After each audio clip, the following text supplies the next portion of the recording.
Assalamualaikum warahmatullahi wabarakatuh. Perkenalkan, nama saya Aisyah Bahar dari kelas Akuntansi B, NIM 01121010.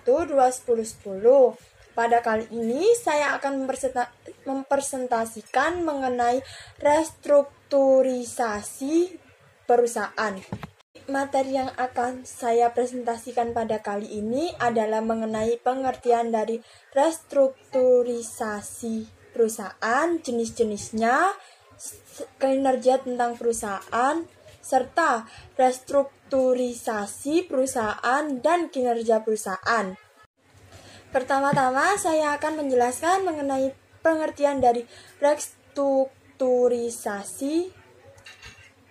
Apa itu restrukturisasi? Restrukturisasi adalah sebagai perubahan kepemilikan, campuran bisnis, aset, mencampur dan aliansi dengan maksud untuk memaksimalkan kekayaan pemegang saham dan meningkatkan nilai dari perusahaan tersebut.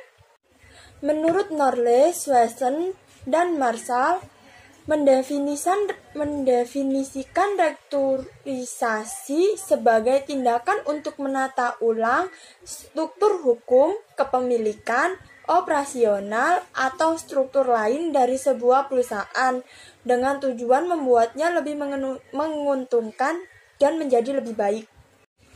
Yang kedua, saya akan membahas mengenai jenis-jenis restrukturisasi perusahaan. Jenis restrukturisasi dari sebuah perusahaan ada 4.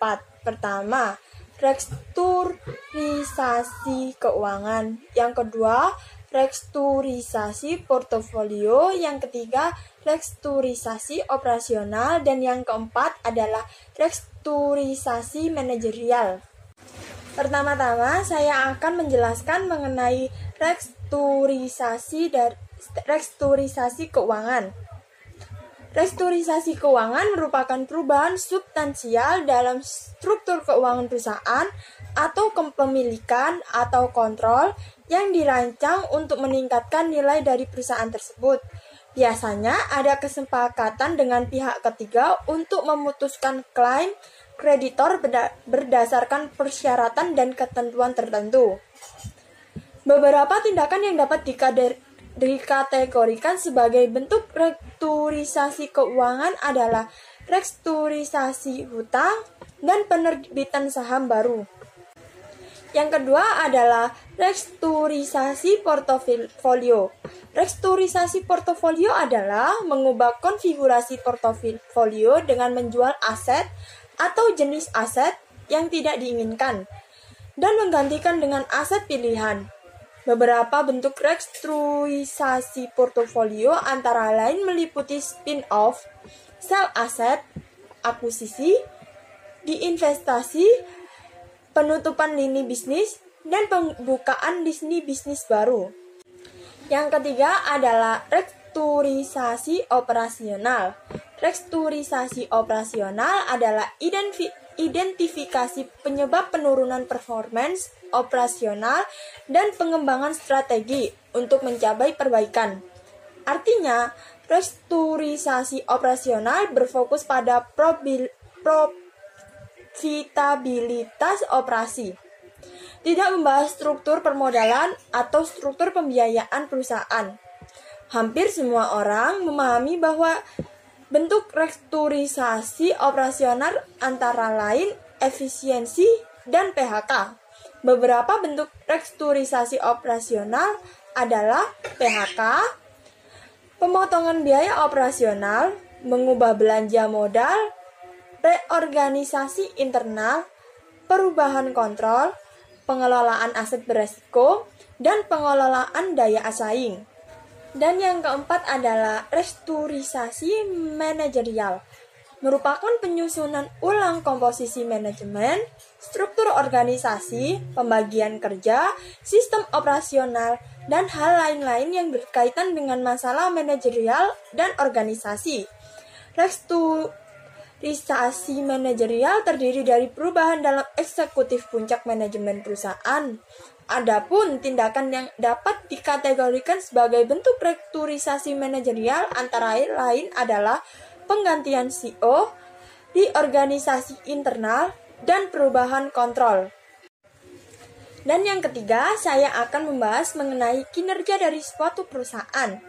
Kinerja perusahaan dihasilkan dari suatu evaluasi terhadap implementasi kebijakan perusahaan.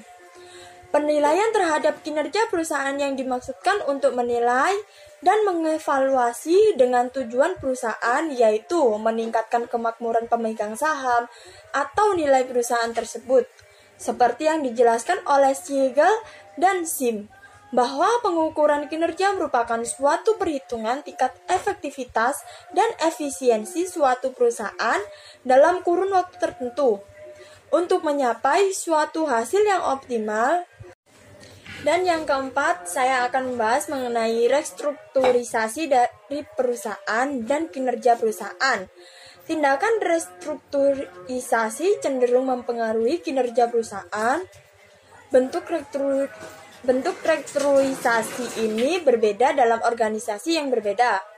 Sejumlah penelitian sebelumnya tentang restrukturisasi perusahaan menunjukkan bahwa restrukturisasi perusahaan tidak bisa dipungkiri bagi para praktisi dan penelitian terkait dengan kinerja suatu perusahaan.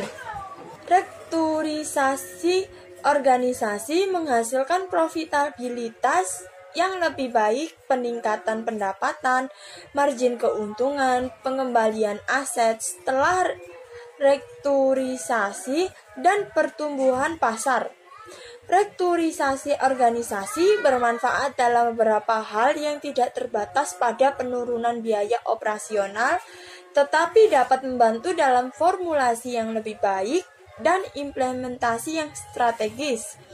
Oleh karena itu, logika teorinya restrukturisasi organisasi akan meningkatkan ROA. Artinya bahwa restrukturisasi organisasi berpengaruh positif terhadap ROA.